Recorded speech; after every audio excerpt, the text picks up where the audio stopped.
نبی اکرم صلی اللہ علیہ وسلم فرمایا، ابو سعید خدری رضی اللہ عنہ حدیث کے راوی فرماتے کہتے ہیں، جو کوئی جمعہ کے دن سورۃ الکہف کی تلاوت کرے تو اللہ تعالیٰ اس کے لیے 2 جمعہ کے درمیان جو ہے نور روشن کر دے گا۔ جو کوئی جمعہ کے دن سورۃ الکہف کی تلاوت کرے تو اللہ 2 جمعوں کے درمیان اس کے لیے نور کو روشن کر دیتا ہے۔ اور لائٹ، روشنی کبھی فائدہ مند چیز ہے، اس میں انسان کو دکھتا ہے، اور اندھیرا نقصان دہ اس لیے کہ اس میں آپ نہیں جانتے کیا آگے ہو سکتا۔ تو نور ہدایت آپ کے لیے کر دیتا ہے کہ 2 جمعہ کے بیچ میں یہ نور چمکتا رہتا ہے آپ کے لیے۔ کیا کرنا ہے اس دن؟ سورۃ الکہف کی تلاوت کرنا ہے پورے جمعہ میں۔ تو جمعہ کب چالو ہوتا ہے؟ جمعرات کی رات سے، تو وہاں سے لے کر تو دوسرے دن تک کبھی بھی کر سکتے، کوئی ضروری نہیں جمعے کی نماز سے پہلے، کوئی ضروری نہیں جمعے کی نماز کے بعد، کوئی ضروری نہیں جمعہ کے دن فجر کے بعد۔ آپ مغرب کے بعد سے لے کر جمعرات تھرسڈے گزر گیا، مغرب ہو گئی، وہاں سے لے کر سیکنڈ ڈے تک کر سکتے ہیں۔ ایک ساتھ بیٹھ کے کیجئے، یا ایک ساتھ نہیں ہو سکتے کسی وجہ سے تو توڑ کے کیجئے انشاءاللہ، کوئی مسئلہ نہیں کہ بھائی کچھ شروع کر دیا پھر بیچ میں ٹائم آ گیا، نماز وغیرہ جا کے پھر آپ کا کنٹینیو کر لیا، ماشاءاللہ ایک ہاف این آور ہارڈلی زیادہ سے زیادہ ختم ہو گیا آپ کا سورۃ الکہف۔ ضرور پڑھے۔ اور سورۃ الکہف جب سب سے افضل اور سب سے عظیم دن میں پڑھنے کا حکم دیا جا رہا ہے تو میں آپ سے یہ کہوں گا سورۃ الکہف کی تفسیر پر بھی ذرا غور کرے کہ کیا وہ سندیش، کیا میسج اور کیا پیغام ہے سورت کے اندر کی سب سے عظیم اور سب سے افضل دن اس کو پڑھنے کا حکم دیا جا رہا ہے۔ جب آپ اس کو پڑھیں گے تو بہت ساری باتیں آپ کو پتہ چلیں گی۔ سورۃ الکہف کے اندر بہت سارے خزانے ہیں چھپے ہوئے، یاد رکھیے، جن کو آپ جب پڑھیں گے جمعہ کے اور سب سے افضل دن تو اس کو یاد رکھیں گے کہ یہ کیا ہے۔ اس کی پہلی 10 آیتوں کی صرف فضیلت یہ ہے اس سورۃ الکہف کی کہ جو اس کو تلاوت کرتا ہے کس سے محفوظ رہیں گا؟ دجال کے فتنے سے محفوظ رہیں گا۔ اور دجال کا فتنہ کیا ہے؟ صرف ایک روایت رکھتا ہوں اس تعلق سے کہ اللہ کے رسول صلی اللہ علیہ وسلم فرماتے ہیں، نوح علیہ السلام سے لے کر تمام انبیاءوں نے مجھ سے پہلے تک، مطلب آپ صلی اللہ علیہ وسلم پہلے تک دجال کے فتنے سے اپنی قوم کو ڈرایا ہے۔ نوح علیہ السلام پہلے رسول انسانی طرف بھیجے گئے، ان سے لے کر تمام انبیاءوں نے کس سے ڈرایا اپنی قوم کو؟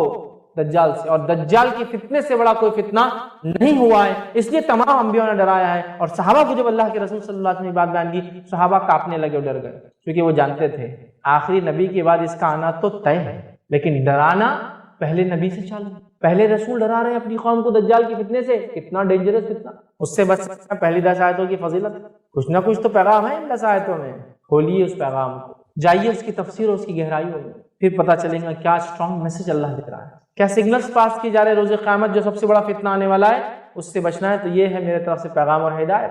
دیکھو، ڈیکوڈ کرو اس کے پیغاموں کو، ان میسیجز کو دیکھو، اس کی تفصیلات میں جاؤ، اس کی تشریح میں جاؤ، اس کی گہرائیوں میں جاؤ، اور اپنے آپ کو اور اپنے آنے والی نسلوں کو دجال کے فتنے سے بچا لو۔ وہ دجال جو عظیم آنے والا ہے سب سے بڑا، اس کے علاوہ چھوٹے موٹے دجال تو انشاءاللہ یوں نکل جائیں گے۔ سب سے بڑے فتنے کا اس کے اندر حد ہے 10 آیتوں میں۔ ایک روایت میں کہ پہلی 10 آخری 10 کی بھی الفاظ ہے ایک حدیث کے اندر کہ آخری 10 بھی دجال کے فتنے سے نہ جاتے، سمجھا؟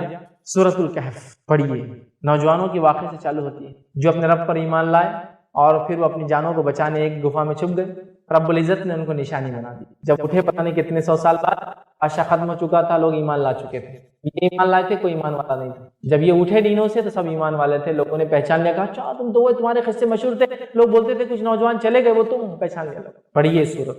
اس دن خاص کیا ہوتا ہے جب یہ پڑھ لیتے ہیں آپ تو ایک جمعہ سے دوسرے جمعہ ایک نور آپ کے لیے روشن کر دیا جاتا ہے۔ یہ سورۃ الکہف کی فضیلت ہے خاص طور سے جمعہ کے دن پڑھے جانے کے لیے، ٹھیک ہے؟ آئیے اب اس اوپر والی حدیث میں ایک جو نقطہ ہم کو اضافی ملا، اس سے پہلے کی حدیث میں بھی سیم تھا، آدم علیہ السلام پیدا کیے گئے، توبہ کیے، جنت میں ڈالے گئے، دنیا میں بھیجے گئے، انتقال ہوا اسی دن، یہ باتیں تو پتہ چل گئی ہم کو، لیکن ایک اضافی چیز تھی اس کے اندر، وہ یہ تھی اس میں ایک گھڑی آتی ہے، ایک ٹائم ہے جس میں مانگی گئی دعا اللہ رد نہیں کرتا سوائے حرام چیز نہ مانگی جائے۔ آئیے اس کے تعلق تھوڑی سی تفصیلات دیکھتے ہیں۔ ابو داؤد کی روایت ہے، نبی اکرم صلی اللہ علیہ وسلم فرمایا کہا جمعہ کا دن 12 ساعت میں جو ہے 12 گھڑیاں اس کے اندر ہوتی ہے، 12 پارٹس جس کو بول لیجیے عام زبان میں، ٹھیک۔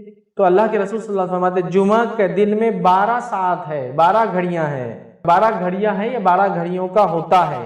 اس میں ایک گھڑی ایسی ہے کہ مسلمان اس گھڑی کو پا کر اللہ سے جو مانگتا ہے تو اللہ اسے ضرور دیتا ہے، لہذا اسے تم عصر کے بعد آخر گھڑی میں تلاش کرو۔ جمعہ کا دن 12 گھڑیوں میں آپ نے فرمایا تقسیم ہوتا ہے، اس میں ایک گھڑی ایسی ہے جس گھڑی کے اندر سمجھا، جس گھڑی کے اندر جو مومن دعا مانگتا ہے اللہ اس کی دعا کو رد نہیں کرتا ہے، اور اس گھڑی کو تم عصر کے بعد تلاش کرو، یہ آپ سے فرماتے ہیں، اور تم عصر کے بعد آخری گھڑی میں اس کو تلاش کرو۔ تو گویا جمعہ پورا دن ہے، پورے دن میں عصر کے بعد سے لے کر، اور ہم جانتے ہیں نا دن کب بدلتا ہے، تو میں سمجھ رہا ہوں علم ہوگا، دن مغرب سے بدلتا ہے اسلام میں، رات کے 12 بجے کے چکر میں مت جائیے، ٹھیک ہے، مغرب سے دن بدلتا ہے۔ اس کی دلیل کیا ہے؟ بہت زیادہ تفصیلات میں نہیں جاؤں گا۔ جب رمضان کا مہینہ آتا ہے تو پہلے کیا پڑھتے ہیں؟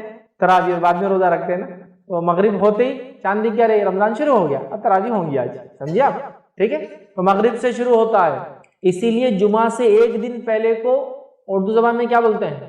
جمعرات، جمعہ کی رات آنے والی ہے، آگاہ ہو جاؤ، ٹھیک ہے، اسی اس کو بولتے ہیں جمعرات، کہ جمعہ کی رات ابھی آ جاتی، یہ دن اہتمام کرو اس کا، ابھی سے پالو۔ تو گویا جمعرات کی رات، تھرسڈے کے دن مغرب سے جمعہ شروع ہوتا ہے، اسی لیے اس کو اردو میں جمعرات بولتے ہیں، جمعہ کی رات آج آ جاتی ہے ایک دن پہلے، پھر جمعہ آتا ہے۔ اب جمعہ کے دن عصر کے بعد آپ سے فرمایا اس کو تلاش کرو، تو جمعہ کے دن عصر کے بعد بولے تو دن کب ختم ہوتا ہے؟ مغرب میں، مغرب سے کیا لگیں گا؟ یوم السبت، ہفتہ لگ جائیں گا، سنیچر لگ جائیں گا، ٹھیک ہے، تو گویا عصر سے مغرب کے بیچ میں ہے۔ اس گھڑی میں مانگی گئی دعا کو اللہ رد نہیں کرتا، سوائے حرام چیز نہ مانگی جائے، ڈن۔ بہت سارے لوگ مصیبتوں سے، بیماریوں سے، تکلیفوں سے، پریشانیوں سے، جسمانی پریشانیوں سے، گھریلو پریشانیوں سے، مالی پریشانیوں سے پریشان ہیں، بس اٹھا لیجیے اس دن کا فائدہ، منا لیجیے اس دن کو، حقیقت میں منا لیجیے اپنے رب کو، کروا لیجیے اپنی دعا قبول، رد نہیں کرتا اللہ مومن کی دعا، سوائے حرام چیز نہ مانگو۔ تو آپ فرماتے ہیں اللہ ضرور دیتا ہے، لہٰذا اسے تم عصر کے بعد آخری گھڑی میں تلاش کرو۔ تو دیکھیے آپ کتنی فضیلت ہے اس یوم الجمعہ کی، جمعہ کے ایک دن کی، یاد رکھیے۔ تو آپ کوئی انسان یہ گھڑی کو کبھی غلطی سے بھی ضائع نہ ہونے دیں، خوب فائدہ اٹھائے اس گھڑی کا، یاد رکھیے، ٹھیک ہے۔ تو اللہ تعالیٰ نے جمعہ کے دن میں بھی عصر کے بعد کے وقت کو ایک خاص فضیلت دی تھی جمعہ کے دن کے، تاکہ اس میں کیا جائے عمل بہت بہترین ہوتا ہے، دعا کے اعتبار سے قبول ہو جاتا ہے۔ اور جمعہ کب سے چالو ہوتا ہے میں تفسیر رکھ چکا ہوں، یہ تھرسڈے کے دن مغرب سے سورج غروب ہونے سے لے کر فرائیڈے کے دن سورج غروب ہونے تک چلتا ہے۔ اس کو اردو میں جمعرات کی رات، جمعرات ہی ایکچولی وہ جمعہ کی رات ہی ہے، جمعرات کی رات سے لے کر ہفتہ لگنے سے پہلے جمعہ کی مغرب تک ہوتا ہے، یاد رکھ، ٹھیک، تو اس میں پالے۔ اسی طرح جو ہے ابو داؤد اور حاکم اور نسائی کی روایت ہے، اس روایت کے اندر ہے اسے عصر کے بعد آخری ساعت میں تلاش کرو۔ تو گویا عصر کے بعد آخری حصے میں یہ وقت آتا ہے جس میں ہم خوب دعائیں کریں، یاد رکھیں۔ تو یہاں پتہ چلا کہ عصر کے بعد ہم کو یہ دعا کرنا چاہیے۔ اب آئیے ایک اور فضیلت اس دن کی کیا ہے۔ الحمدللہ ہم تمام مرد اور خواتین اس خطبہ جمعہ کے لیے جمع ہوئے ہیں۔ انشاءاللہ عزیز اس مختصر سے وقت میں جس ٹاپک اور جس عنوان پر ہم بات کریں گے وہ ہمارا جو کڑی اور سلسلہ چلا تھا، امت مسلمہ کو درپیش چیلنجز اور اس کا حل کیا ہے۔ اس چیلنج کے اندر آج 10واں اور آخری چیلنج میں آپ کے سامنے رکھنے کی کوشش کروں گا، جو امت مسلمہ جو ہے فیس کر رہی ہے، جو امت مسلمہ جس کے سامنے جو کھڑا ہے، اور یہ بڑا اہم چیلنج ہے، یاد رکھیے، اس لیے کہ کہیں نہ کہیں اب آج جس چیلنج کی ہم بات کریں گے یہ 10واں اور آخری ہے، لیکن اس کا تعلق ہر اس پوائنٹ سے تھا جو ہم نے اب تک دیکھا ہے۔ پورے کے پورے جو کڑی میں ہم نے آج 10واں ہے، تو 9 جو اس سے پہلے پوائنٹس دیکھے تھے جو شرک سے شروع ہوا تھا، اور لاسٹ جو پوائنٹ ہم نے جو اس پہ کور کرنے کی کوشش کی تھی، وہاں تک اگر آپ آئے تو یہ کہیں نہ کہیں ایک اہم اس کا ٹکڑا ہے یا اہم حصہ ہے۔ اس پوائنٹ کے، اس نقطے کے، اس چیز کے نہیں ہونے کے نتیجے میں یہ تمام مسائل سے امت مسلمہ جوجھ رہی ہے۔ اگر یہ مسئلہ حل ہو جاتا تو کچھ نہ کچھ حد تک امت مسلمہ مسائل آتے تو اس کو لڑنے کے لیے، اس کا جواب دینے کے لیے، ان مسائل کو حل کرنے کے لیے ریڈی ہوتی اور تیار ہوتی، یاد رکھیے۔ اور آج کا جو ہمارا جو خطبے کا جو ٹاپک ہوگا، یاد رکھیے، وہ ہے تھنک ٹینک۔ تھنک ٹینک مطلب یہ ہوتا ہے کہ کسی بھی قوم اور امت کے پاس ایسے لوگ اور افراد ہوتے ہیں جو اس پہ کوئی مصیبت، تکلیف، دکھ، پریشانی یا فیوچر میں امت کیا کریں گے، مستقبل میں امت کیا کریں گے، اس کے بارے میں وہ پہلے سے پالیسی بنا لیتے ہیں، گائیڈ لائنز بنا لیتے ہیں، طریقہ کار بنا لیتے ہیں، جسو کہتے کیسے ان مسائل سے جوجیں گی اور امت کیسے گزریں گی اور آگے بڑھیں گی، وہ پہلے سے وہ ساری چیزیں امت کے سامنے رکھ دیتے ہیں۔ اور اس کے بعد جب وہ چیزیں، وہ مسائل درپیش ہوتے ہیں تو امت ان چیزوں کو دیکھتی ہے، رہنمائی آلریڈی موجود ہوتی ہے، امت اس رہنمائی کو لیتی ہے اور امت ان مسائل سے گزر جاتی ہے۔ ابھی امت کے پاس تھنک ٹینک نام کی کوئی چیز نہیں، یاد رکھیں، مطلب وہ لوگ، وہ طبقہ جو سوچے اور امت کو جواب دے کہ امت ان مسائل سے گزر رہی ہے یا یہ مسائل آنے والے، چلیے گزر رہی ہے وہ ایک الگ بات، آنے والے ہیں، اور اس کا حل یہ ہے، شریعت نے یہ بتایا، اور دنیاوی راستے یہ ہے، ہم جس ملک میں رہتے ہیں اس کے لا آف دی لینڈ یہ ہے، اور اس میں ہم اس طریقے سے، اس مسئلے سے ایسے جوجیں گے، ایسے نکلیں گے، اور آگے کا راہ عمل آگے کا طریقہ کار، فیوچر پلاننگ اور مستقبل میں امت کیا کریں گی اس کا حل یہ ہے، لیکن امت مسلمہ کے پاس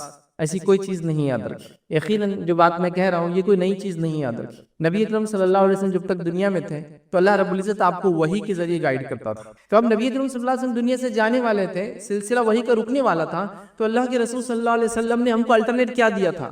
اللہ رب العزت نے ہم کو کیا دیا کہ نبی اکرم صلی اللہ علیہ وسلم کے دنیا کے جانے کے بعد ہم لوگ کیسے کریں گے کام؟ ایشوز، مسائل، پرابلمز تو آنے والے ہیں، آگے بھی آتے رہیں گے، تو سلوشن کیا ہے اس کا، کیسے نکالیں گے ہم؟ تو اللہ رب العزت نے نبی اکرم صلی اللہ علیہ وسلم کی حیات میں ہی وہ طریقہ کار بتا دیا تھا، یاد رکھیں، کہ امت اپنے مسائل کیسے نکالے گی۔ اور وہ آیت کا ایک حصہ ہے جو میں نے آپ کے سامنے تلاوت کی۔ اللہ رب العزت یاد رکھیے اس آیت کے اندر سورہ آل عمران سورہ نمبر 3 اور آیت نمبر 159 اس میں اللہ فرماتا ہے اور کہتا ہے، جو آیت میں نے تلاوت کی تھی، اللہ فرماتا ہے وَشَاوِرْهُمْ فِي الْأَمْرِ، اے نبی صلی اللہ علیہ وسلم جب کوئی مسئلہ ہو جائے تو ان صحابہ کے ساتھ بیٹھ کے مشورہ کر لینا۔ وَشَاوِرْهُمْ فِي الْأَمْرِ مطلب اب آگے کیا پلاننگ کرنا ہے، آپ صحابہ کے ساتھ بیٹھنا اور اس کو پلان کر لینا۔ فی الامر فاذا عزمت فتوکل علی اللہ، اور جب آپ کوئی فیصلے پہ پہنچ جائے، جب کوئی آپ مصمم ارادہ پھر کر لے، جو مشورہ آ جائیں گا اس بیسس پہ جب آپ کو فیصلہ کر لے، پھر اللہ پر توکل کر لینا، اس کے بعد اللہ پر بھروسہ کر لینا۔ ان اللہ یحب المتوکلین، اس لیے کہ اللہ تعالیٰ اس پر توکل کرنے والوں کو پسند کرتا ہے۔ آگے بات تو کیا کہا؟ مشورہ کر لینا۔ نبی اکرم صلی اللہ علیہ وسلم ہے اور ایک قلعے کا جو ہے گھیراؤ کیا جا رہا ہے، یہودیوں کا قلعہ ہے، نبی اکرم صلی اللہ علیہ وسلم جس سے موجود ہے، اور آپ صلی اللہ علیہ وسلم صحابہ سے کہتے ہیں کہ فلاں جگہ ہم پڑاؤ ڈالیں گے۔ ایک صحابی کہتے ہیں کہ اللہ کے رسول صلی اللہ علیہ وسلم میرا مشورہ ہے کہ پڑاؤ یہاں نہیں وہاں ڈالیں گے۔ کہا کیوں؟ تو کہ اللہ کے رسول ہم جن یہودیوں سے لڑنے آئے ان کے پاس جو ہتھیار ہے وہ اتنے اچھے ہیں کہ وہ یہاں تک اس کی رینج ہے، یہاں تک وہ ہتھیار پہنچ جاتے جہاں خیمے کی آپ بات کریں۔ اللہ کے رسول فرمایا ٹھیک ہے ہم خیمہ پیچھے لگائیں گے۔ دیکھیے ایک صحابی کے مشورے میں بات ہوئی۔ جنگ احد کے لیے نبی اکرم صلی اللہ علیہ وسلم مشورہ کرتے ہیں صحابہ سے کہ میرے صحابہ کیا کہتے ہو، اندر رہ کے ڈیفنس کرے، باہر جا کے آفینسو لڑائی کرے؟ صحابہ کہتے ہیں جو نوجوان صحابہ تھے اللہ کے رسول ہم باہر جائیں گے اور لڑیں گے۔ اس کے بعد اللہ کے رسول نے کہا ٹھیک ہے ہم باہر جا کے لڑیں گے۔ آپ کا بختر، آپ کا جو چیسٹ کے لیے گارڈ آتا تھا وہ جب لگایا جا رہا تھا تو کچھ صحابہ جو بزرگ عمر کے تھے انہوں نے کہا کہ تم نے کیا کر دیا، یہ نبی اکرم صلی اللہ علیہ وسلم باہر جائیں گے، ان کی جان کو خطرہ ہے۔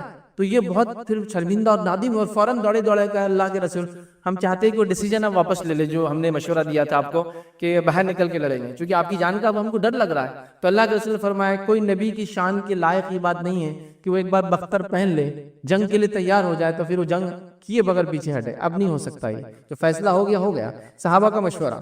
تو ہم کو وحی کا سلسلہ تو بند ہو گیا، اللہ رب العزت نے قرآن اور سنت کے ذریعے قیامت تک آنے والے سارے مسئلے میں ہم کو گائیڈ کر دیا، لیکن کچھ مسائل آتے رہیں گے امت کے سامنے، تو کیسے حل کریں گے امت؟ یہ طریقہ ہے، وہ ہے وَشَاوِرْهُمْ فِي الْأَمْرِ، چلو مشورہ کرتے ہیں مسائل کے اوپر۔ فَإِذَا عَزَمْتَ فَتَوَكَّلْ عَلَى اللَّهِ، پھر جب فیصلہ کر لو اس معاملے میں، اس مشورے کے اندر، پھر اللہ پر توکل کرو۔ اللہ توکل کرنے والوں کو، اپنے بھروسہ کرنے والوں کو پسند کرتا ہے۔ تو یہ ہے طریقہ آگے چلنے کا، اور یہ جو میں نے شروع میں کہا تھنک ٹینک، ایسے لوگ جو سوچے امت کے بارے میں، یہ آیت اس کی دلالت کرتی ہے۔ آئیے دوسری آیت اللہ رب العزت کیا فرماتا ہے اس آیت کے اندر، اور یہ آیت یاد رکھیں سورہ نساء، اس کی آیت نمبر جو ہے 83 ہے، 83 نمبر کی آیت ہے۔ اللہ فرماتا ہے اور کہتا ہے اور جب ان کے پاس امن یا خوف کی کوئی خبر جو ہے پہنچتی ہے، یہ منافقین کے بارے میں بات ہو رہی، جب ان کے پاس کوئی خوف کی، امن کی خبر پہنچتی ہے تو اس جو ہے اسے مشہور کر دیتے ہیں۔ تو منافق کیا کرتے ہیں، اس سنی باتوں پہ چیزوں کو مشہور کر دیتے تھے۔ جیسا خبر آ گئی نعوذ باللہ مسلمان ہار گئے، بس مشہور کر دیا، پہلے خبر آ گئی کہ مشرکین بہت تعداد میں آ رہے، پھیلا دیا مسلمانوں میں تاکہ ڈر خوف ہو جاتا نا،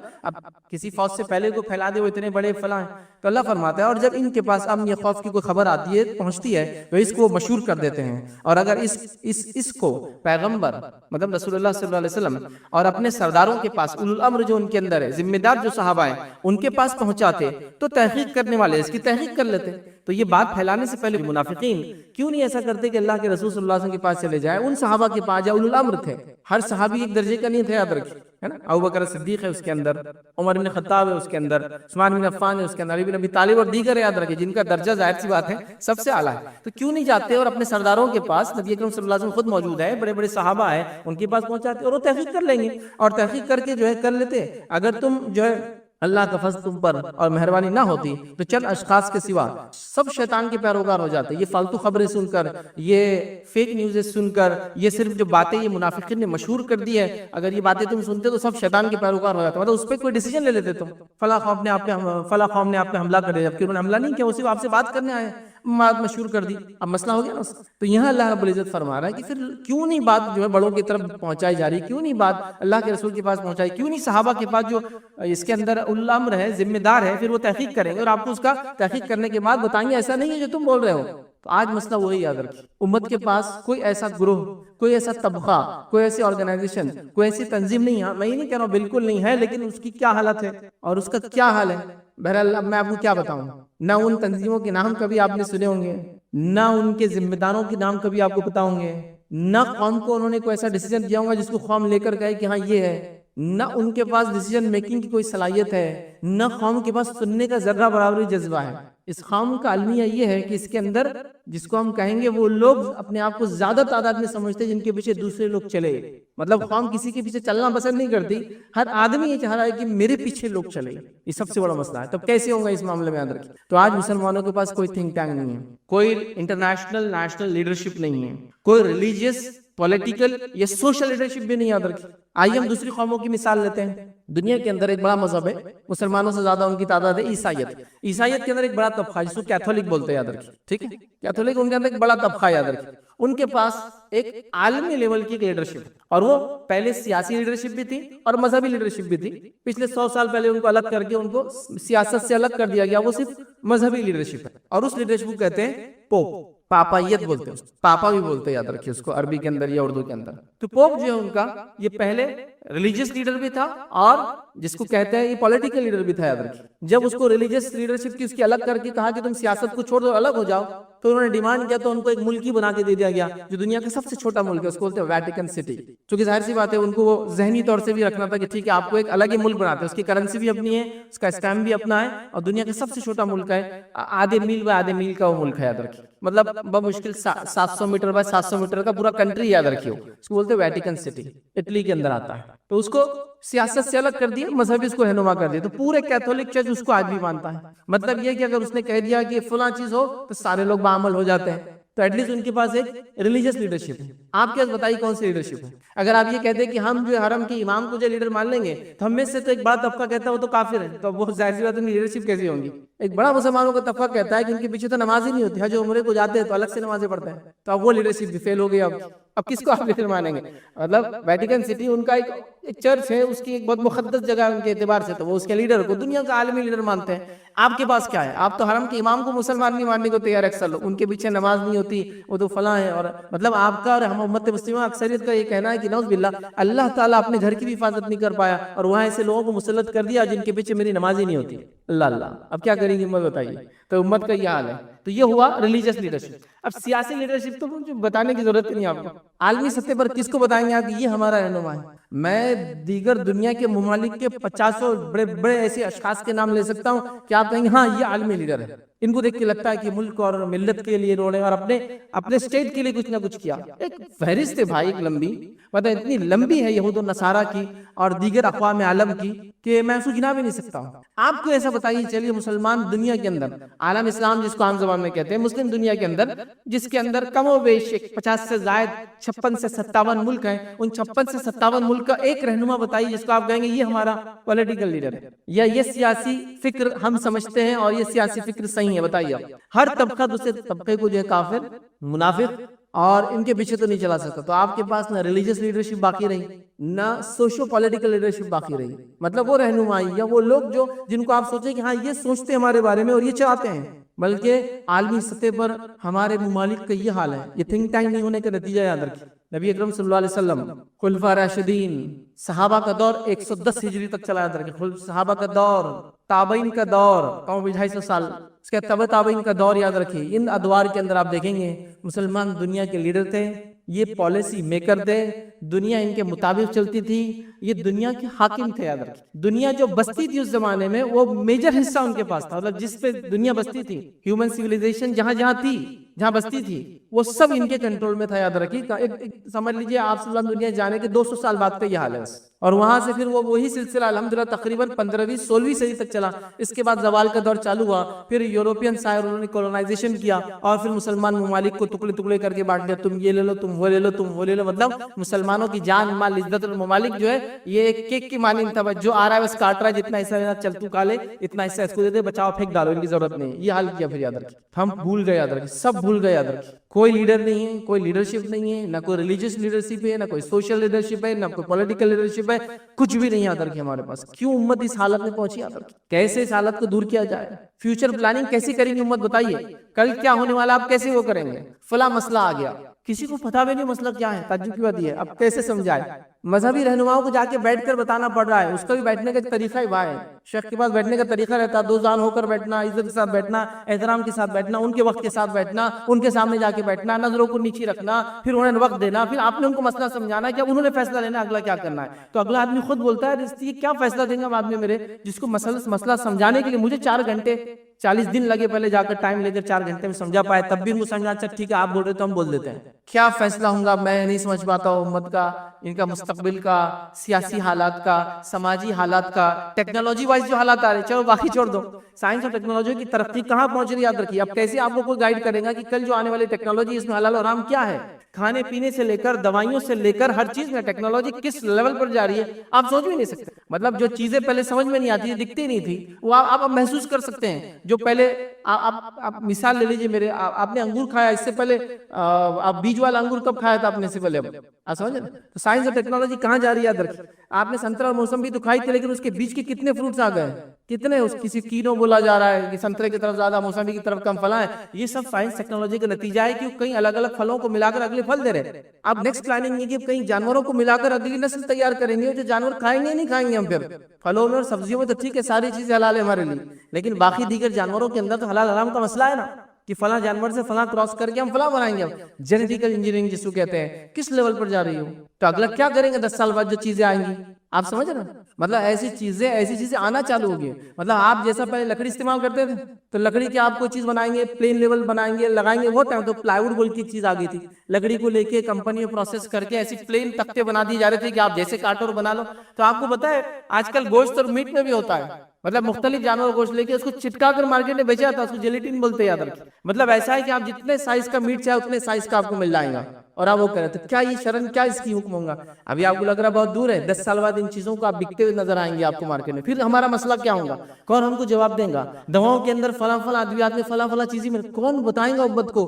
کوئی گائیڈنس ہی نہیں کہ فیوچر کیا ہونے والا امت کا. کون بتائیں گا. کوئی تیاری نہیں امت کی. یاد رکھیں نہ بتانے والوں کو علم ہے، نہ سمجھنے والے شعور حاصل کریں. مطلب جہاں کچھ لوگ ہیں بھی جن کے پاس وہ صلاحیت ہے، وہ لیڈرشپ ہے، وہ سمجھا سکتے ہیں، خواہ ان کے پیچھے چلنے کو تیار نہیں. مسئلہ یہ بھی ہے کیونکہ ہر آدمی کہہ رہا ہے میرے سے زیادہ ہوشیار دنیا میں موجود نہیں ہے کوئی. کیسے ہوگا امت کا. یاد رکھیے اب اس کے بعد جب لیڈرشپ ختم ہو گئی، یاد رکھیے تھنک ٹینک نہیں رہا ہمارے پاس، انٹلیکچوئلس ہمارے پاس نہیں رہے، ان لوگوں نے آرگنائزیشن کریٹ نہیں کی، تو ہمارے پاس کوئی پالیسی نہیں رہی. یاد رکھیے کہ ہم کیسے جئیں گے، کیا کریں گے، کیا کھائیں گے، کب کھائیں گے، کب نہیں کھائیں گے، کیا پڑھیں گے، کیا نہیں پڑھیں گے، کہاں بچوں کو ڈالیں گے، کہاں نہیں ڈالیں گے، کیا چیز حلال ہوگی اور کیا چیز حرام ہوگی. مستقبل میں آنے والی سائنس ٹیکنالوجی میں کیا ہم لیں گے اور کیا ہم نہیں لیں گے، کیسے ہم کریں گے، کیسے ہم نہیں کریں گے. ماضی میں، پاسٹ میں علماء نے، ہمارے دینی طبقے نے، بہت ایڈوانس لوگ تھے. یاد رکھیے مسائل کو لکھا جو فیوچر میں آ سکتے ہیں. لکھا انہوں نے اس چیز کو، ایسا ہو سکتا ہے فیوچر میں، تو کیا کریں گے امت. مطلب وہ جب تھے اس سے 500 سال پہلے کا سوچ رہے تھے کہ اگلا ایسا ہو تو ہم کیا کریں گے.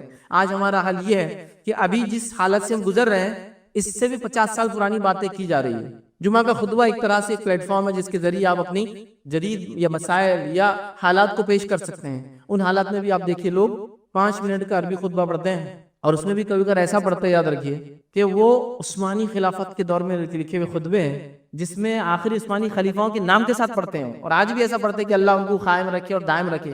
خلافت ختم ہو کے 100 سال ہو چکے ہیں اور آج بھی وہ خطبہ پڑھا جا رہا ہے کہ اللہ عثمانی خلیفہ کو قائم رکھے اور دائم رکھے جو جا چکے دنیا سے. مطلب خطبہ اتنا پرانا ہے. پہلے خطبہ خلیفہ کے نام سے لکھوائے جاتے تھے یا حکمراں جو ہوتے ان کے نام سے لکھائے جاتے تھے. سمجھ رہے ہیں. تو لہٰذا وہ خطبے 100 ایئرز بیک جو دیے جاتے تھے آج پڑھے جا رہے ہیں. تو امت اب اگلی گائیڈنس کیسے حاصل کریں گے بتائیے, کیسے وہ رہنما حاصل کریں گے؟